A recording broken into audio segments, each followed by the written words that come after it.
कनिका, मैंने कहा ना मुझे कुछ नहीं सुनना है। प्लीज मेरा भरोसा करो कनिका, मैंने अपनी मम्मी और बहन को नहीं बुलाया था यहाँ। जब मैंने नहीं बुलाया, आपने नहीं बुलाया, तो आपकी माँ और बहन को किसने बुलाया था जो हमारी पार्टी में ऐसे मुंह उठाकर आ गई? तुम्हारी माँ और बहन की वजह से कितनी बेइज्जती हो गई आज मेरे मायके वालों के सामने, क्योंकि तुम्हारी माँ और बहन को तो ना ही रहने का तौर तरीका आता है और ना ही कपड़े पहनने का ढंग है। बस ऐसे ही मुंह उठाकर आ गई वो हमारी पार्टी में। कनिका प्लीज मेरा भरोसा करो, जब तुमने हमारी पार्टी में मेरी माँ और बहन को बुलाने से मुझे मना कर दिया था तो मैंने उन्हें फोन नहीं किया था। प्लीज कनिका थोड़ा धीरे बोलो, क्योंकि माँ और अनीता बाजू वाले ही कमरे में है। अगर वो ये सब सुनेंगे तो उन्हें कितना बुरा लगेगा। क्या मतलब बुरा लगेगा? अरे लगे तो लगे, अरे उन्हें जब हमने अपने पार्टी में बुलाया ही नहीं तो वो कैसे मुंह उठाकर आ गए? और उन्हें शर्म भी नहीं आई कि सब मेरे रिश्तेदार जो मुझे इतना बड़ा बड़ा उपहार दे रहे थे, और तुम्हारी माँ, अरे तुम्हारी माँ एक चांदी की अंगूठी लेकर पहुंच गई सामने। और रंजीत, तुम तो मेरे मायके वालों का स्टैंडर्ड जानते हो ना। अरे सब कितने बड़े बड़े बिजनेसमैन हैं, कोई बड़ी नौकरी में है, अरे कोई भी ऐसे फटीचर हालत में नहीं है मेरे मायके में। वो तो शुक्र करो रंजीत कि मैंने तुम्हें पसंद कर लिया, इसलिए मैंने पापा को मनाकर तुमसे शादी कर ली, वरना रिश्तों की लाइन लगी थी हमारे घर। प्लीज कनिका ट्रस्ट मी, मैंने नहीं बुलाया था। ऐसे स्टेज में सामने आकर खड़ी हो गई तुम्हारी माँ और बहन। अरे मुझे तो ना तुम्हारी माँ और बहनों को अपने मायके वालों से मिलवाने में कितनी शर्म आ रही थी। मेरी फैमिली में सब कितने हाई स्टैंडर्ड के हैं, लेकिन आज तुम्हारी वजह से रहने दो, मुझे तुमसे कोई बात नहीं करनी है। तुम अभी कमरे से बाहर चले जाओ, क्योंकि मुझे ना तुम्हारे पर बहुत गुस्सा आ रहा है। सुनो रंजीत, यदि तुम अपनी माँ और बहन के पास जा रहे हो तो उनसे एक बार पूछ जरूर लेना उन्हें किसने बुलाया था इस पार्टी में। रंजीत एक और बात सुन लो आज तुम मेरी, मैंने सिर्फ तुम्हें पसंद किया है, इसलिए मैंने तुमसे शादी की है। अब तुम्हारे परिवार के या तुम्हारे किसी भी रिश्तेदारों से ना मेरा कोई संबंध नहीं है। अरे मैं ही प्यार में अंधी हो गई थी जिस रंजीत को पसंद कर लिया मैंने तो रंजीत की माँ और बहन के बारे में कभी सोचा भी नहीं था कि ये लोग भी कभी हमारे गले पड़ सकती हैं। अनीता, तुम्हारा भाई शहर आकर कितना बड़ा आदमी बन गया है। हाँ माँ, भैया बहुत बड़े आदमी बन गए हैं। माँ बहुत अच्छा किया जो आप लोग आ गए, वो घर में इतने कामकाज थे ना माँ कि व्यस्तता के चलते मैं आप लोगों को फोन करना ही भूल गया था। हाँ भैया, बहुत बड़ी पार्टी दी है आपने भाभी के जन्मदिन की। हाँ बेटा, वही तो कहा मैंने अनीता से कि तेरा भाई व्यस्तता के चलते भूल गया होगा। तेरे मामा ने फोन किया था हमें और कहा कि जल्दी पहुंचना है, इसीलिए तो जल्दी जल्दी में मैं कुछ ले भी नहीं पाई बेटा बहू के लिए। बस घर में चांदी की एक अंगूठी रखी हुई थी, बस वही ले आई। लगता है बहू को अंगूठी पसंद नहीं आई बेटा। कोई बात नहीं माँ, आप लोग आ गए, इससे ज्यादा और क्या चाहिए हमें। अरे अनीता तुझे क्या हुआ, और बता तेरी पढ़ाई कैसे चल रही है। भैया, माँ ने भाभी को वो चांदी की अंगूठी बहुत ही प्यार और आशीर्वाद के साथ दिया था, लेकिन भाभी ने कितना अपमान करते हुए सबके सामने वो अंगूठी फेंक दी। कम से कम भैया, अगर भाभी माँ को सम्मान नहीं दे सकती तो अपमानित भी तो ना करे ना। और मुझे सबसे ज्यादा दुख इस बात का हुआ कि आप वहाँ चुपचाप खड़े रहे, लेकिन भाभी को आपने कुछ नहीं कहा। अरे अनीता, अब तक तो वो बात लेकर बैठी है। भाई वो मेरी बहू है और वो तो सास से कुछ बड़ी चीजों की उम्मीद की होगी ना, लेकिन मैं जल्दबाजी में चांदी की अंगूठी लेकर आई, इसलिए वो अपनी सास पर गुस्सा दिखा रही थी। अनीता तुम बेकार में बातों को मत बढ़ाओ। माँ सिर्फ बात इतनी सी नहीं है, भाभी ने ये भी तो कहा कि इन गाँव के गवारों को जरा भी शर्म नहीं है। अरे गाँव से मुंह उठाकर हमारी पार्टी खराब करने आ गए, बताइए क्या ये छोटी सी बात है माँ? अच्छा तो यहाँ भाई की बहन भाई से भाभी की चुगली कर रही है। भाभी मैं आपकी कोई चुगली नहीं कर रही हूँ, आपने जो सबके सामने हम लोगों की बेइज्जती की है ना, बस उसी बारे में बात कर रही हूँ। अरे बेइज्जती ना करूँ तो क्या आरती उतारूं? अरे तुम दोनों की औकात नहीं थी हमारी पार्टी में आने की, आ गई भिखारी जैसा मुंह लेकर, करवा दी ना सबके सामने हमारी बेइज्जती। भाभी जरा तमीज से बात कीजिए, हम भी ना कोई सड़क पर भीख नहीं मांगते हैं, आराम से गाँव में अपनी मेहनत करके कमाते खाते हैं, आपसे पैसे मांगने तो नहीं आते ना हम यहाँ। प्लीज कनिका बात को खत्म करो ना। अरे मैं बात को खत्म करूँ रंजीत? अरे इनकी औकात क्या है जो ये मेरी बेइज्जती कर रहे हैं मेरे घर में खड़े होकर। जाने दो बेटा अनीता, शांत रहो तुम, कुछ मत कहो बहू से। चलो कनिका अपने कमरे में चलो। अच्छा तुम्हारी माँ और बहन इनकी औकात नहीं है कि ये मेरी चुगली करे, और तुम चुपचाप यहाँ मेरी चुगली सुन रहे हो। ऐसी कोई बात नहीं है कनिका, प्लीज चलो चलो कमरे में। माँ मैं अभी आता हूँ। माँ भैया का बदला हुआ रूप देखा आपने? आपको याद है ना माँ, भैया पहले क्या कहा करते थे? आपसे कहा करते थे कि माँ आपने पूरी जिंदगी बहुत काम किया है, मेरी नौकरी जब लग जाएगी ना तो मैं आपको कभी काम नहीं करने दूंगा।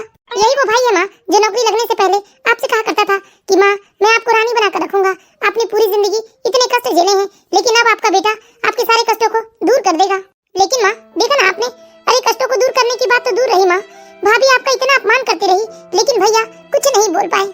भैया ने मुझसे भी तो कितने सारे वादे किए थे ना माँ, कहा था तुझे जितनी भी पढ़ाई करनी हो दिल खोल कर करना। मुझे तो माँ ने बड़ी कठिनाइयों की हालत में पढ़ाया था, लेकिन तुझे कभी पैसों की कमी नहीं होने दूंगा। बेटा तू जितना इस बारे में सोचेगी उतना ही अपने आप को कष्ट पहुंचाएगी। कष्ट तो ऐसे भी हो रहा है माँ। माँ जब भैया ने अपनी पसंद से भाभी से शादी कर ली, उसके बाद हमने मेरी फीस के लिए भैया से पैसे मांगे तो भैया ने मना तो नहीं किया माँ, लेकिन भैया ने फीस भी नहीं भिजवाई। किस तरह से हम एक एक पैसा जोड़कर मेरी फीस भर रहे हैं माँ, ये तो हम दोनों ही जानते हैं। माँ सामने चलिए, रमेश मामा जी आए हैं। चल बेटा, आते हैं हम। चलिए माँ। अरे रमेश भैया। चलिए दीदी, मैं आपको लेने आया हूँ। अरे नहीं भाई, एक दो दिन यहीं रुक जाते हैं, फिर वापस गांव लौट जाएंगे। ये क्या बात हुई दीदी? अब आपका भाई भी तो इसी शहर में रहता है ना, तो क्या आप अपने भाई भाभी के पास एक दिन नहीं रुक सकते हैं? रंजीत बेटा, मैं अनीता और अपनी बहन को अपने घर लेकर जा रहा हूँ। ठीक है मामा जी। रंजीत, यहाँ हो बेटा। जी मामा जी। रंजीत, बहू कनिका ने सबके सामने तुम्हारी माँ का कितना अपमान किया और उसके बाद भी तुमने कुछ नहीं कहा। क्या अब तुम्हें नहीं लगता कि कनिका को तुम्हारी माँ से माफी मांगनी चाहिए? मुझे माफ कर दीजिए माँ, लेकिन मैं सबके सामने कनिका से कुछ नहीं कह सकता और शायद कभी कुछ कह भी नहीं सकता माँ। अगर मैं कनिका को सबके सामने और उसके मायके वालों के सामने कुछ कहता ना माँ, तो कल को हमारे ही घर गृहस्थी में कलह शुरू हो जाती और मैं कभी गलती से कुछ बोल भी देता ना, तो इस बात को लेकर कनिका ना जाने मुझसे कितना लड़ाई झगड़ा करती माँ। इसलिए मैं कुछ नहीं कह पाया माँ, प्लीज मुझे माफ कर दीजिए माँ। लेकिन बुरा तो मुझे भी बहुत लगा था माँ। भैया, आपकी ऐसी भी क्या मजबूरी है कि आप भाभी से कुछ नहीं कह सकते हैं? माना कि वो आपकी पत्नी है, लेकिन इसका मतलब ये तो नहीं कि वो आपके माता पिता से कुछ भी कहेगी। भैया, भाभी अपने पेरेंट्स के लिए भी तो ना आपसे रिस्पेक्ट की उम्मीद करती है, लेकिन आपके पेरेंट्स को भाभी कभी रिस्पेक्ट नहीं देती है। क्या ये चीज आपको दिखाई नहीं देती है भैया? एक बात बताइए भैया, क्या आप भाभी के माता पिता से इस तरह से बात कर सकते हैं कभी, जिस तरह से भाभी ने माँ से बात की है? क्यों भैया, क्या आपके पास कोई जवाब नहीं है? ओह, तो मुझे अब समझ में आया भैया, लगता है भाभी ने ही ना मुझे और माँ को पार्टी में बुलाने से मना कर दिया था, इसलिए तो आपने हमें फोन नहीं किया। वो तो मामा जी की जिद के कारण हम दोनों यहाँ चले आए। माँ, आप अनीता को समझाओ ना, वो मेरी बात को समझने की कोशिश तो करे। मैं कनिका से कुछ नहीं कह सकता हूँ माँ। ये बात तो आपको भी पता है ना माँ कि मुझे नौकरी कनिका के पिताजी की वजह से मिली है। उन्होंने ही मेरी नौकरी के लिए सिफारिश की थी। मैं कनिका के पिताजी के एहसानों के तले दबा हूँ माँ। यदि मैं उसके माता पिता के लिए कुछ भी कहता हूँ या कनिका के खिलाफ कोई भी बात करता हूँ, तो हमेशा कनिका नाराज होती है माँ, और वो मुझे नौकरी से निकलवाने की भी धमकी दे देती है। मुझे यहाँ सिर्फ कनिका के हिसाब से चलना पड़ता है माँ। वाह भैया, क्या खूब कहा आपने। भाभी के पिताजी ने आपकी नौकरी लगवाई है, लेकिन माँ ने आपको जितनी मेहनत करके पढ़ाया लिखाया उसका कोई मोल नहीं है। एक बात बताइए भैया आप मुझे, यदि माँ ने इतनी मेहनत करके आपको पढ़ाया लिखाया ना होता तो क्या आपकी नौकरी लग गई होती? अरे कितने अरमानों के साथ एक एक रुपए जोड़कर माँ ने आपको पढ़ाया था भैया, और माँ की मेहनत की वजह से आपको डिग्री मिल पाई भैया, और आपको नौकरी ना डिग्री के बलबूते पर मिली है, ना कि भाभी के पिता की सिफारिश के बलबूते पर। आज भाभी के पापा की वजह से या उनकी सिफारिश की वजह से आपको नौकरी मिल गई तो आप उनके एहसानों के तले दब गए, पर माँ ने जो आपके लिए इतना कुछ किया उसका कोई एहसान नहीं है भैया। वाह भैया वाह, आपने तो कभी माँ का एहसान नहीं माना भैया, लेकिन ना मैं ऐसा कभी नहीं करूंगी। मैं हमेशा अपनी माँ को सम्मान दूंगी और कभी उनका अपमान नहीं होने दूंगी। माँ चलिए यहाँ से, हम भाई भाभी के घर में नहीं रुक सकते हैं। जहाँ पर भाई अपने घर में पूरे हक के साथ अपनी माँ को नहीं रख सकता है, उस घर में हमें नहीं रखना है माँ। ऐसे घर में हमारा कोई अधिकार नहीं है। हाँ अनीता बेटा, तुम अपने भाई से उम्र में छोटी जरूर हो, लेकिन बहुत समझदार हो। चलो बहन, मेरे घर चलो तुम। मैं चाहकर भी अपनी माँ और बहन को नहीं रोकना चाहता हूँ, क्योंकि मुझे मालूम है इस घर में उन्हें अपमान के सिवा और कुछ नहीं मिलेगा, और मैं भी ज्यादा देर अपनी माँ और बहन के साथ समय बिताऊंगा तो कनिका को बुरा लगने लगेगा और ये इसी बात को लेकर घर में रोज कलेश करेगी। उससे तो अच्छा है कि माँ और बहन दोनों मामा के घर ससम्मान रहे। ये क्या रंजीत, तुम इधर खड़े खड़े क्या कर रहे हो? एक तो घर में इतना काम पड़ा हुआ है। मेरे पापा अपने कमरे में कब से पानी पानी आवाज लगा रहे हैं, लेकिन अभी तक आपने उन्हें पानी नहीं दिया। जाइए पापा को पानी देकर आइए। ठीक है, मैं अभी पापा जी को पानी दे देता हूँ। और सुनिए, पानी जरा गर्म करके ले जाइएगा। वो पार्टी में आइसक्रीम वगैरह खाने की वजह से पापा के गले में दर्द हो रहा है। ठीक है कनिका। इस तरह धीरे धीरे पूरे 3 दिन बीत जाते हैं, लेकिन बेचारा रंजीत वो अपनी माँ और बहन को बहुत याद करता है। रंजीत को मालूम था कि एक दिन बाद उसकी माँ और बहन दोनों गांव लौट जाएंगी, इसलिए उसने सोचा कि एक बार कनिका से वो परमिशन लेकर सिर्फ एक दिन के लिए अपनी माँ और बहन को अपने पास बुला ले। अरे नहीं मम्मी, ऐसी कोई बात नहीं है। आपको इतनी छींक क्यों आ रही है मम्मी? अगर आपकी तबीयत ठीक नहीं है माँ तो मैं आ जाती हूँ ना। और वैसे आप भाभी को कब बुला रही हैं उनके मायके से? उन्हें गए पूरे 4 दिन हो गया, अब बुलाइए ना उन्हें। हाँ बेटा, कल ही तो आने वाली है तेरी भाभी। रंजीत, क्या आपको ऑफिस नहीं जाना है? तैयार क्यों नहीं हुए अब तक? अरे नहीं नहीं माँ। अच्छा ठीक है माँ, मैं भी फोन रखती हूँ, फिर मैं करती हूँ ना आपको दोपहर में फ्री होकर। हाँ ठीक है बेटा। क्या हुआ रंजीत, तुम्हारा ऐसा चेहरा क्यों लटका हुआ है? कनिका, माँ और अनीता कल गाँव वापस लौट जाएंगे। मैं एक दिन उन लोगों के साथ रहना चाहता हूँ। क्या मैं उन्हें यहाँ बुला लूँ? रंजीत, अगर तुम्हें उन्हें बुलाना ही है ना तो बुला लो, लेकिन देखो मुझसे कोई उम्मीद मत रखना तुम। हाँ ठीक है कनिका, सब कुछ मैं देख लूंगा। बेचारा रंजीत, जैसे ही कनिका हाँ बोलती है, रंजीत की तो जैसे खुशियों का ठिकाना ही नहीं रहता। रंजीत तुरंत अपने मामा जी के घर पहुंचता है। रंजीत के मामा जी इसी शहर में रहते हैं और वो अब बहुत बड़े बिजनेसमैन बन चुके हैं। माँ। रंजीत बेटा, मुझे मालूम था तू जरूर आएगा। हाँ माँ, मैं आपसे बहुत प्यार करता हूँ माँ, लेकिन मेरी मजबूरियों को प्लीज आप समझने की कोशिश कीजिए। माँ, एक दिन आप लोग मेरे पास चलकर रह लीजिए ना। नहीं बेटा, बेकार में ही बहू को बुरा लगेगा। हम लोग इधर ही ठीक है, वैसे भी हम कल गाँव चले जाएंगे। नहीं माँ, बस एक दिन रह लीजिए आप मेरे साथ। और अब कनिका कुछ नहीं कहेगी माँ, उसका दिमाग शांत हो गया है। प्लीज माँ चलिए ना। नहीं भैया, ये मगरमच्छ के आंसू बंद कीजिए आप, और हम नहीं आने वाले हैं आपके साथ। प्लीज अनीता, मेरी मजबूरी को समझो। मैं तुम लोगों से बहुत प्यार करता हूँ अनीता, लेकिन मैं बहुत मजबूर हूँ। कनिका के सामने मैं कुछ नहीं कह सकता। प्लीज एक दिन चलकर मेरे साथ रह लो तुम दोनों। हाँ बेटा, तू परेशान मत हो, चलेंगे हम तेरे साथ। चल बेटा अनीता, एक दिन रह लेते हैं तेरे भाई के साथ भी। अब तेरी भाभी बुरी है तो क्या तू अपने भाई को भूल जाएगी? तू चाहे माँ पर कितने भी सितम कर ले बेटा, लेकिन माँ का दिल तो हमेशा अपने बच्चों के लिए ही धड़कता है। रंजीत की माँ बेटे के मुंह में पिघल जाती है और वो अपने बेटे के साथ जाने को तैयार हो जाती है। अनीता के लाख मना करने के बावजूद अनीता की माँ नहीं रुकती है और वो फिर से अनीता को भी जबरदस्ती अपने साथ अपने बेटे के घर ले जाती है। जाओ बेटा, बेचारा रंजीत इतनी रिक्वेस्ट कर रहा है। अनीता जी छोड़ दो बेटा, तुम्हारा भाई मजबूर है, कम से कम अपने भाई की मजबूरी को तो देखो। ठीक है, लेकिन मैं सिर्फ और सिर्फ अपनी माँ के खातिर जा रही हूँ, भैया के खातिर नहीं। आप लोग बैठो माँ, मैं भी आप लोगों के लिए चाय बना कर लाता हूँ। रहने दीजिए भैया, आप क्यों हमारे लिए चाय बनाएंगे? आप माँ के साथ बैठिए, मैं अभी सबके लिए चाय बना कर लाती हूँ। मुझे समझ में आ गया है, भैया भाभी के डर की वजह से कुछ नहीं कर पा रहे हैं, वरना बेचारे भैया दिल के बुरे नहीं हैं। लीजिए भैया, माँ गर्मा गर्म चाय पीजिए। और बताओ अनीता, तुम्हारी पढ़ाई लिखाई कैसी चल रही है और आगे आगे का क्या सोचा है तुमने? वैसे भैया, मैं आगे की पढ़ाई पूरी करने के लिए सोच तो रही थी, लेकिन माँ अब इतने रुपए इकट्ठे नहीं कर पाती है जिससे मैं अपना फीस भर सकूं। इसलिए मैंने सोचा है कि मैं वहीं कोई छोटा मोटा काम शुरू कर दूंगी। अरे अनीता, इतना चिंता करने की क्या जरूरत है? और वैसे भी मैंने तुमसे कहा था ना कि मैं अपनी नौकरी लग जाने के बाद तुम्हारी पढ़ाई के सारे खर्चे उठाऊंगा। इसलिए तुम चिंता मत करो और अपने आगे की पढ़ाई जारी रखो। मैं तुम्हें कुछ रुपए तुम्हारे फीस के लिए भिजवाता रहूंगा, लेकिन प्लीज ये बात कभी अपने भाभी से मत कहना। अच्छा, आगे तुम्हारी माँ और बहन यहाँ भीख मांगने के लिए? अरे मैं तो कहती हूँ एक काम करो, तुम दोनों माँ बेटी कटोरा लेकर ना सड़क के किनारे बैठ जाओ, अच्छे खासे रुपए मिल जाएंगे तुम्हें। यहाँ कोई पैसे वैसे नहीं है, समझ में आया? निकल जाओ मेरे घर से। बस करो कनिका, तुम अपनी लिमिट क्रॉस कर रही हो। तुम इस तरह से मेरी माँ और बहन से बात नहीं कर सकती हो। रंजीत, तुम अपनी माँ और बहन के सामने ये मुझसे किस तरीके से बात कर रहे हो? लगाओ मैं अभी अपने पापा को फोन। अगर मेरे पापा यहाँ आ गए और मैं उन्हें अगर सारी बात बता दी ना, तो वो एक मिनट भी मुझे यहाँ नहीं रखेंगे और तुम्हें नौकरी से निकलवाने के लिए एक मिनट की भी देरी नहीं करेंगे। फिर देखती हूँ तुम ये अपनी बेचारी माँ और बहन की मदद कैसे करते हो। तुम्हारी इतनी हिम्मत हो गई कि तुम अपनी माँ और बहन के लिए मेरी इंसल्ट कर रहे हो। अब मैं ये सब बिल्कुल बर्दाश्त नहीं करूंगी। अब मुझे समझ में आया भैया, क्या भाभी से इतना डरते क्यों हैं? देखो मेरी बहन, मैं तुम्हें ज्यादा रुपए तो नहीं भिजवा सकता हूँ, क्योंकि मेरी सैलरी के रुपए तुम्हारी भाभी अपने हाथ में लेती है और उसी में से जो मुझे मेरे खर्चे के लिए देती है, उसी रुपयों में से मैं तुम्हारी पढ़ाई के लिए थोड़े थोड़े रुपए भिजाते रहूंगा। वो भी सब कुछ चोरी छुपे। मेरी बहन, मुझे माफ कर देना, तेरा भाई बहुत मजबूर है।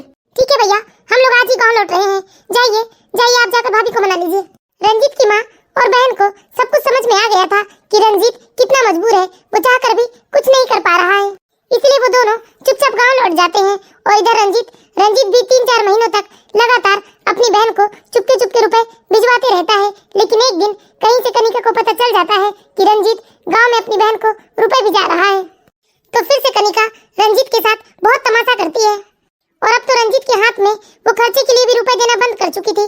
इसलिए बेचारा रंजीत अपनी बहन को गांव रुपए नहीं भिजवा पा रहा था। अब मैं क्या करूं? भैया ने तब रुपए भिजवाना भी बंद कर दिया है। अब मैं अपनी फीस कैसे जुटाऊं? अरे अनीता, क्या हुआ बेटा? आज तो कॉलेज नहीं जा रही है क्या? नहीं माँ। लेकिन क्यों बेटा? तू तो बोल रही थी कि अब परीक्षाएं शुरू होने वाली है, तुझे अच्छे से पढ़ाई करनी है, फिर कॉलेज क्यों नहीं जा रही? कोई तो बात है बेटा, अपनी माँ से मत छुपाओ। मम्मी, आजकल तो भैया रुपए भेज ही नहीं रहे हैं, जिस वजह से मैं कॉलेज की फीस नहीं भर पा रही हूँ। और मम्मी, यदि मैंने कॉलेज की फीस नहीं भरी तो मुझे परीक्षा में बैठने नहीं दिया जाएगा। समझ नहीं आ रहा है बेटा, मैं क्या करूं? अब तो कोई जेवर भी नहीं बचे मेरे पास जिसे बेचकर मैं तुम्हारी फीस भर सकूं। मम्मी, मैं ये सोच रही थी ये पढ़ाई यहीं रोक करना, मुझे कुछ और काम ढूंढ लेना चाहिए। लेकिन बेटा, जब तेरी पढ़ाई पूरी नहीं होगी तो तुझे नौकरी कैसे लगेगी? मम्मी, जरूरी नहीं है कि मुझे नौकरी लगेगी तभी मैं रुपए कमाऊंगी। उससे पहले भी तो ऐसे बहुत सारे ऑप्शन है ना जिसमें मैं काम करके रुपए कमा सकती हूँ। हाँ नीता, मुझे लगता है ना तुम्हें सिलाई का काम शुरू कर देना चाहिए। हाँ रोशनी, मैं भी इसी बारे में सोच रही थी। लेकिन बेटा, हमारी सिलाई मशीन तो टूट गई है ना। चाची जी, आप चिंता मत कीजिए, हमारे घर रखी है सिलाई की मशीन। और वैसे भी मैं भी परीक्षाओं के कारण तो कपड़ों की सिलाई कर नहीं रही हूँ, तो अनीता ही कर लेगी उसमें सिलाई। ठीक है अनीता, मुझे तो कॉलेज जाना है, यदि तुझे सिलाई करनी हो तो तुम सिलाई मशीन ले आ सकती हो, मैं मम्मी को बता दूंगी। थैंक यू वेरी मच रोशनी। लेकिन बेटा, फिर तेरी पढ़ाई? हाँ माँ, सब हो जाएगा। अरे मुझे तो पहले से ही सिलाई आती है, यदि मैं सिलाई करके कुछ रुपए कमा लूंगी तो घर खर्च आराम से निकल जाएगा। इस तरह से अनीता ने सिलाई का काम शुरू कर दिया था और इस काम में उसकी सहेली रश्मि उसकी बहुत मदद करती थी। रश्मि कॉलेज में जाकर सबको बता रही थी कि अब अनीता घर में सूट और ब्लाउज की सिलाई करती है। वाकई अनीता बहुत ही सुंदर कपड़ों की डिजाइन बनाती थी और बहुत ही साफ साफ सिलाई करती थी। इस वजह से धीरे धीरे लोग जुड़ते ही गए और अब तो अनीता का सिलाई का काम बहुत ही अच्छे से चलने लगा था। चलो मैंने आज तो सबके ऑर्डर पूरे कर दिए हैं। आज तो मुझे अच्छे खासे रुपए मिलेंगे। अनीता, तुमने मेरे कपड़ों की सिलाई कर दी है? हाँ रिद्धिमा। अनीता, तुमने जो अभी खुशी के लिए ड्रेस बनाई थी वो ड्रेस तो बहुत ही सुंदर थी। सब लोगों ने कॉलेज में बहुत पसंद किया और मम्मी ने भी वो ड्रेस देखा था, इसलिए मम्मी चाह रही थी कि वैसा ड्रेस तुम मेरी और मेरी बहन के लिए भी बना दो। और कॉलेज से भी बहुत सारी लड़कियां आने वाली है तुम्हारे पास कपड़े सिलवाने। Thank you Riddhima. सिलाई से तो अच्छे खासे रुपए आने लगे हैं मुझे। अब तो मैं इतने रुपए से अपनी पढ़ाई भी शुरू कर सकती हूँ। लेकिन यदि मैं पढ़ाई करूंगी तो मुझे सिलाई का समय कब मिलेगा? अगर थोड़े पैसे और आ जाए तो मैं यही गांव में अपना एक बुटीक डाल लूंगी। देखो अनीता बेटा, तुम्हारे मामा जी तुमसे मिलने आए हैं। नमस्ते मामा जी। खुश रहो बेटा। वो दीदी ने बताया कि तुम्हारा सिलाई का काम बहुत अच्छा चल रहा है और तुम काफी फैंसी फैंसी ड्रेस बनाती हो। जी मामा जी। बेटा अनीता, गांव में इतनी मेहनत के अच्छे दाम नहीं मिल पाते हैं। मैं तो कहता हूँ कि तुम दीदी के साथ शहर चलो, वहीं मैं तुम्हारे लिए एक दुकान लगा दूंगा और तुम वहाँ एक लड़की अपने साथ रख लेना जो तो सिलाई में तुम्हारी मदद करे। यदि काम अच्छा रहा बेटा तो फिर इस सिलाई के काम को और बड़े रूप में चालू कर लेना तुम। हाँ बेटा अनीता, तुम्हारे मामा जी बिल्कुल सही कह रहे हैं। इस तरह अनीता अपने मामा की बात मान लेती है और वो अपनी माँ को लेकर शहर चले जाती है और अनीता के मामा जी उसे एक नया सिलाई सेंटर खुलवा कर देते हैं जिसमें अनीता अपने साथ एक लड़की को अपनी मदद के लिए रखती है। अनीता इतने सुंदर सुंदर डिजाइन के कपड़े बनाती थी कि धीरे धीरे वो बहुत जल्दी शहर में फेमस हो जाती है। धीरे धीरे अनीता का काम और बढ़ता ही जाता है और अब तो उसे इतने ऑर्डर मिलने लगे थे कि वो अपने साथ मदद के लिए 4 लड़कियां रख चुकी थी। हे भगवान, इतनी रात हो गई, अनीता अभी तक बुटीक से आई नहीं है। हाँ माँ, आ गई मैं। अनीता बेटा, आजकल तुम बहुत देरी से घर आने लगी हो। क्या बताऊं मम्मी, इतने ऑर्डर मिलने लगे हैं ना कि अब तो मुझे 1 मिनट की फुर्सत भी नहीं मिलती है और अब तो बुटीक भी मुझे छोटा लगने लगा है मम्मी, क्योंकि मेरे पास ऑर्डर के बहुत सारे सामान होते हैं। ये तो बहुत ही खुशी की बात है बेटा अनीता। वैसे अनीता, तुम्हारी अच्छी खासी दुकान चल रही है, ऑर्डर भी तुम्हें बहुत अच्छे मिल रहे हैं। अनीता, मैंने शहर में एक बहुत बड़ा शोरूम खरीदा है, अब आज के बाद तुम्हारा बुटीक वही लगेगा। क्या मामा जी, शोरूम? लेकिन इतने रुपए हम चुकाएंगे कैसे? अनीता बेटा, रुपए अभी मैं चुका देता हूँ। अरे नहीं नहीं मामा जी, वैसे तो हम लोगों ने आपको कितना परेशान किया है, आपने ना जाने कितने रुपए हम पर खर्च कर दिए हैं। अरे ठीक है ना बेटा, जब तुम ज्यादा रुपए कमाने लगोगी तो मुझे रुपए लौटा देना। इस तरह से अनीता का बुटीक बहुत अच्छी तरह से चलने लगता है और अब तो अनीता खुद एक बहुत बड़े शोरूम की मालकिन बन चुकी थी। लेकिन वही अनीता के भाई रंजीत और भाभी कनिका हर दिन किसी न किसी बात पर लड़ते ही रहते हैं। अब तो मुझे तुम्हारे ऊपर बिल्कुल भी विश्वास नहीं रह गया। अरे तुमने मुझसे बिना पूछे, मुझसे छुपा छुपा कर अपनी माँ और बहन को रुपए भिजवाते रहे। कनिका प्लीज यार बस करो। मैंने तो अपनी गलती एक्सेप्ट कर ली ना कि हाँ मैंने अपनी माँ और बहन को रुपए भिजवाए थे, लेकिन अब तो नहीं भिजवा रहा हूँ ना। उसी बात को लेकर तुम रोज मुझसे लड़ाई करती हो। सुकून नाम की चीज ही नहीं है जिंदगी में। हाँ, तुम्हें मेरे साथ रहने में क्यों सुकून आएगा? मैं तो कहती हूँ, अरे जिसके साथ रहने में आपको सुकून आए ना, आप उसके साथ रहिए, छोड़ दीजिए मुझे। मेरे पापा ने मुझे कितना मना किया था कि मैं तुमसे शादी ना करूं, लेकिन मेरी हिम्मत मारी गई थी जो मैं तुम्हारे लिए ऐसी मरी जा रही थी। लेकिन मुझे नहीं मालूम था ना कि तुम मुझसे ज्यादा अपनी माँ और बहन से प्यार करते हो, वरना मैं तुमसे कभी शादी नहीं करती। हाँ मम्मी। बेटा कनिका, तुम्हारे भाई की शादी की डेट इसी महीने की निकली है, 28 तारीख की शादी है। Oh my God mummy, shopping के लिए मुझे कितना कम समय मिला है। अच्छा ठीक है मम्मी, मैं वहीं आ जाती हूँ और इनसे भी कह दूंगी मैं कि ऑफिस से लौटते वक्त ये वहीं आकर खाना खा ले। सुन लिया ना आपने, भाई की शादी इसी महीने की निकली है। देखिए रंजीत, शादी के लिए बहुत कम समय मिला है, कितनी सारी तैयारियां करनी है, शॉपिंग करना है, इसलिए ना जब तक भाई की शादी नहीं हो जाती तब तक मैं मम्मी के घर पर रहूंगी। इसलिए शाम को ऑफिस से आने के बाद आपको वहीं आना है, ओके? यार लेकिन इतने दिन मैंने जो कह दिया चुपचाप मान लीजिए, लेकिन किंतु परंतु मत लगाइए, वरना आप जानते ही हो यदि मुझे गुस्सा आ गया तो क्या होगा। रंजीत अपने भाई की शादी की तैयारियों में इतनी मस्त हो जाती है कि वो रंजीत के बारे में तो भूल ही जाती है कि उसने खाना खाया है या नहीं, या वो घर आया है या नहीं। यही वो समय था जब रंजीत को बहुत ही अकेलापन महसूस होने लगा था। रंजीत बार बार अपनी माँ और बहन के साथ हुए अपमान के बारे में ही सोचता रहता है। कनिका ने जितनी बार भी रंजीत और उसके परिवार वालों का अपमान किया था, ये सारी बात रंजीत के दिमाग में घूमने लगती है। अब तो रंजीत धीरे धीरे कनिका से नफरत करने लगता है और रंजीत के दिल से ये नौकरी चले जाने का डर भी खत्म होने लगता है। जब मैंने इनसे कहा था कि ऑफिस के बाद यही आ जाना, तो अब तक आए क्यों नहीं है? ये आजकल कैसे हो गए हैं, जब तक मेरी 4 बात नहीं सुनते हैं ना, इनको भी अच्छा नहीं लगता है। अरे कनिका क्या हुआ बेटा? देखिए ना मम्मी, जब मैंने इनसे कहा था कि आप ऑफिस के बाद यही आ जाना, लेकिन पूरे 2 दिन हो गए, अपनी शक्ल तक नहीं दिखा रहे हैं यहाँ आकर। अच्छा तू दामाद जी को फोन कर ले बेटा, हो सकता है वो भूल गए होंगे। ऐसे कैसे भूल गए होंगे? लगाती हूँ अभी मैं उन्हें फोन। हेलो, कहाँ रह गए आप? ये क्या तरीका है रंजीत, तुम अभी तक आए क्यों नहीं? तुम्हें समझ में नहीं आता क्या? मैंने क्या कहा था तुमसे कि ऑफिस छूटने के बाद सीधे मेरी मम्मी के घर आना है तुम्हें? नहीं आता, क्या कर लोगी? क्या कहा तुमने? जरा फिर से कहना। नहीं आता मैं, तुम्हारे भाई की शादी में नहीं आता मैं। अब अच्छे से सुनाई दिया तुम्हें? ये क्या, तुम्हारी इतनी हिम्मत कि तुम मुझे इस तरह से जवाब दे रहे हो? हाँ नहीं आता, जो बनता है वो कर लेना, समझी? अरे पूरी जिंदगी मैं तुम्हारी धमकियां ही सुनते रहा, लेकिन अब नहीं सुनूंगा। तुम मुझे नौकरी से निकलवाने की धमकी देती हो ना, तो कान खोल कर सुन लो, मैं खुद ये नौकरी को छोड़ रहा हूँ। तुम अपने पापा से जाकर कह देना कि अब मैं उनका गुलाम नहीं हूँ। अरे मैं लात मारता हूँ इस नौकरी को, जहाँ मुझे बात बात पर सिर्फ धमकी ही सुनने को मिलती है। मेहनत मजदूरी कर लूंगा, कुछ भी कर लूंगा, लेकिन अब तुम्हारे और तुम्हारे पापा के एहसानों के तले बिल्कुल नहीं दबूंगा। और कनिका, अब तुम चुपचाप फोन रख दो। जब तुम्हारे भाई की शादी खत्म हो जाएगी ना, तब वापस आ जाना। बार बार फोन करके मुझे परेशान मत करना। जीना हराम कर दिया है इसने मेरा। बाप रे, मुझे यकीन ही नहीं हो रहा है कि मैंने अभी अभी रंजीत से बात की है। रंजीत ने पहली बार मुझसे इस तरह से बात की है। खैर शादी निपट जाने दो, फिर घर जाके उनका मजा चखाती हूँ। इस तरह धीरे धीरे पूरे 10 दिन निकल जाते हैं और कनिका के भाई की शादी भी हो जाती है। लेकिन रंजीत कनिका के भाई की शादी में नहीं आता है और शादी का कार्यक्रम खत्म होने के बाद जब कनिका वापस अपने घर जाती है। रंजीत, रंजीत! कनिका, अगर तुम्हें कोई जरूरी बात करना हो तो जल्दी करो, वरना फालतू की बातों के लिए मेरे पास वक्त नहीं है। लगता है तुम अपनी औकात भूल गए हो रंजीत। बिल्कुल सही कहा कनिका तुमने, सच में मैं अपनी औकात भूल गया था। शायद अपनी औकात से ज्यादा ही आगे निकल गया था मैं। लेकिन अब मुझे अपनी औकात समझ में आ गई है, इसलिए तो मैंने तुम्हारे पापा की कंपनी छोड़कर अपने बलबूते पर, अपनी डिग्री के बलबूते पर एक छोटी सी नौकरी ढूंढ ली है। अब मैं तुम्हारे पापा और तुम्हारे तलवों के नीचे नहीं दबने वाला हूँ। ये क्या बात हुई? तुम छोटी सी नौकरी करोगे?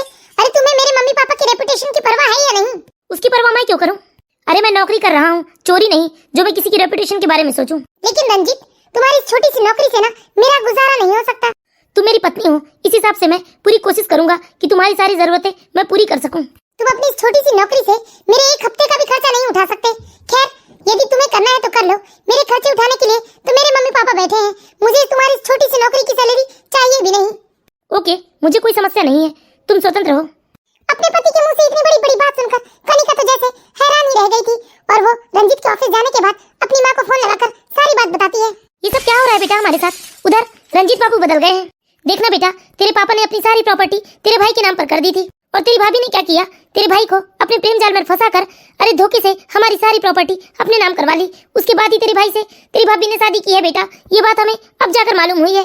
और तेरा भाई भी तेरी भाभी का पूरा साथ दे रहा है बेटा, और तेरी भाभी हमसे कहती है कि वो हमसे पाई पाई का हिसाब लेगी। इसलिए हमें माफ कर देना बेटा, हम रुपए पैसे में अब तेरी मदद नहीं कर सकते हैं बेटा। ये सारी बात सुनने के बाद जैसे कनिका के पैरों तले से जमीन खिसक जाती है। ये सब सुनने के बाद कनिका के पैरों तले जैसे जमीन खिसक जाती है। अब तो कनिका यही सोच सोच कर परेशान थी कि उसके ऐशो आराम और उसके सारे खर्चे ये सारे तो उसके मायके वाले उठाया करते थे, लेकिन अब उसके मायके से ये सारी सहायता तो उसे नहीं मिल पाएगी। अब वो बेचारी क्या करेगी, यही सोच सोच कर वो रोते रहती है। हे भगवान, ये सब क्या हो रहा है? अरे कैसे कैसे दिन देखने पड़ रहे हैं। इस तरह धीरे धीरे कुछ दिन बीत जाते हैं। रंजीत, अरे कनिका, अपने घमंड और गुरूर का चोला कहाँ उतार दिया है तुमने? तुम पर ये सादगी सूट नहीं करती। प्लीज रंजीत, तुम्हें तो सारी बात मालूम है ना, फिर भी इस तरह से तुम मुझे ताने क्यों दे रहे हो? मैं तो पहले से ही कितनी परेशान हूँ। यही तो मैं तुम्हें समझाने की कोशिश करता था कनिका, कि समय बहुत बलवान है। पूरे 3 महीने हो गए, मुझे भी ऑफिस से सैलरी नहीं मिली है। अब तो घर में राशन के भी पैसे नहीं बचे हैं। मुझे लगता है कनिका, तुम्हें भी पार्ट टाइम जॉब शुरू कर देना चाहिए। हाँ जी, आपको तो मालूम है मुझे फैशन डिजाइनिंग का शुरू से बहुत शौक रहा है, इसलिए मैंने सोचा है जी हमारे शहर में जो नया शोरूम खुला है, अरे क्या नाम है उसका, हाँ, अनीता फैशन डिजाइनिंग, वहीं पर जॉब की वैकेंसी है। आज वहीं जा रही हूँ मैं इंटरव्यू देने। यदि वहाँ मेरी जॉब लग गई तो हम दोनों कमाएंगे। मेरी सहेली है ना रीता, वो भी तो वहीं जॉब करती है जी। अच्छा ठीक है। कनिका बिल्कुल अनजान थी कि वो जिस शोरूम पर इंटरव्यू देने जा रही है वो किसी और का शोरूम नहीं बल्कि उसकी खुद की सगी ननद अनीता का शोरूम है। देखा जी आपने, कितना बड़ा शोरूम है ये तो। हाँ कनिका, मैं इस शोरूम को ही देखने आया हूँ, क्योंकि शोरूम के बारे में मैंने बहुत कुछ सुना था कि ये शोरूम किसी गांव की लड़की ने खोला है। एक बहुत ही कम उम्र लड़की ने कड़ी मेहनत करके गांव से शहर तक का सफर तय किया है। हाँ जी, मैं तो बस देखते ही रह गई, कितना बड़ा शोरूम है ये। एक्सक्यूज मी सर, क्या आपने अपॉइंटमेंट ली है मैम से मिलने की? सर मैंने जॉब के लिए अप्लाई किया था, मुझे मेल के थ्रू यहाँ बुलाया गया है इंटरव्यू के लिए। Oh sorry ma'am, Anita ma'am तो नहीं है, लेकिन हाँ अंदर उनकी मदर है, आप उनसे मिल सकते हैं। अनीता मैम भी 5 मिनट में आती होगी। Okay thank you sir. Sir आप बाहर वेटिंग रूम में वेट कर सकते हैं। Okay thank you. अंदर जैसे ही कनिका बॉस की कुर्सी पर अपनी सास को देखती है, वो हक्का बक्का रह जाती है और अपने पति रंजीत को जोर से चीख कर बुलाती है, रंजीत! सर लगता है कोई प्रॉब्लम हो गई है, अंदर मेरी पत्नी आवाज लगा रही है, प्लीज आप मुझे अंदर जाने दीजिए। ओके सर, आप मेरे साथ अंदर चल सकते हैं। क्या हुआ मैडम, आप ऐसे चीख क्यों रही है? Sir Anita ma'am. Yes ma'am, Anita ma'am की मदर हैं। क्या हुआ, तुम लोग ऐसे चौंक क्यों रहे हो? माँ, माँ आप यहाँ? Good morning ma'am. Good morning. क्या प्रॉब्लम हो गई? मैम, कनिका मैम यहाँ इंटरव्यू देने आई हैं। ओके, तुम बाहर वेट करो। अनीता मेरी बहन, ये सब मैं क्या देख रहा हूँ? क्या ये हकीकत है या सपना? सच में ये शोरूम तुम्हारा है? नहीं भैया, मेरा नहीं, मेरी माँ का शोरूम है ये। अनीता मेरी बहन, ये सब देखकर आज मुझे बहुत खुशी हो रही है। हाँ भैया, लेकिन मेरी इस तरक्की में आपका भी बहुत बड़ा हाथ है, और सबसे ज्यादा हाथ तो भाभी का है। ये तुम क्या बोल रही हो अनीता? मेरा क्या हाथ है? भाभी, यदि आपने भैया को रुपए भेजने से मना नहीं किया होता तो मेरी पढ़ाई नहीं छूटती, और पढ़ाई नहीं छूटती तो मैं कहाँ से ये सिलाई और फैशन डिजाइनिंग का काम कर पाती। इसलिए सबसे बड़ा हाथ तो तुम्हारा ही है। थैंक यू वेरी मच जो तुमने मुझे इतना परेशान किया। मम्मी जी, हम बहुत परेशान हैं, हमारी मदद कीजिए। एक तो मेरे मम्मी पापा की भी प्रॉपर्टी धोखे से मेरी भाभी ने हड़प ली, और इनकी भी इतनी छोटी सी नौकरी है कि इनकी नौकरी के रुपए से हमारा गुजारा नहीं हो पा रहा है। मम्मी जी, अब आप लोगों के पास रुपए पैसों की तो कोई कमी नहीं है, और आपके बेटे बहू इतने परेशान है मम्मी जी, तो प्लीज हमारी कुछ मदद कीजिए। अरे यार मम्मी, देखो ना, रुपए देखे नहीं कि भिखारी कटोरा लेकर पहले ही पहुंच गए। ये कोई पैसे बांटने की जगह नहीं, ये मेरा शोरूम है, निकल जाओ तुम यहाँ से। ये सब जो तुमने किया है ना, ये तुम्हारे ही कर्मों का फल है। अब इसे मजे से भुगतिए, क्योंकि हम तो तुम्हारी मदद नहीं करेंगे। हाँ मेरी बहन, मैं नहीं चाहता कि तुम हमारी मदद करो, क्योंकि हमें हमारी करनी का फल तो मिलना ही चाहिए। बेटा अनीता, एक पल के लिए अपनी भाभी को तो छोड़ ही दो, लेकिन अपने भाई के बारे में सोचो। तुम्हारे भाई ने तो हमेशा हमारा भला ही चाहा है। नहीं माँ, आप लोग हमारी कोई मदद ना ही करे तो अच्छा है, क्योंकि आज जो भी परिस्थिति है वो सिर्फ और सिर्फ कनिका की वजह से है। जब हमारे पास पैसा था तब क्या किया था कनिका ने? अरे मुझे आप लोगों की मदद करने नहीं देती थी वो कभी भी। कनिका, तुमने हमेशा मेरा और मेरे परिवार वालों का अपमान ही किया है। अब यही तुम्हारे लिए सजा है कि मेरे पास जितना है जैसा है उसी में तुम्हें एडजस्ट करना होगा। चलो कनिका। बेटा, एक बार कम से कम अपने भाई के लिए तो सोचो। भैया रुक जाइए। नहीं बहन, जाने दो हमें, और हमें हमारे कर्मों का फल भुगतने दो।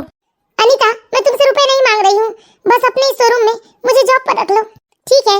भैया भाभी, आप लोगों को कहीं और जॉब करने की जरूरत नहीं है। आप लोग मेरे ही शोरूम में जॉब कीजिए, और हम सब साथ में ही रहेंगे। वैसे भी मैं कौन होती हूँ किसी को सजा देने वाली?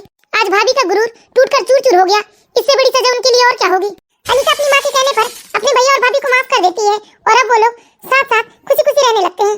कनिका भी सुधरने की पूरी कोशिश करती है। तो देख लिया ना दोस्तों, अरे दुनिया गोल है, हमें हमारे कर्मों की सजा इसी जन्म में भुगतना है। इसलिए कभी किसी को अपमानित ना करें, किसी को ठेस लगने जितनी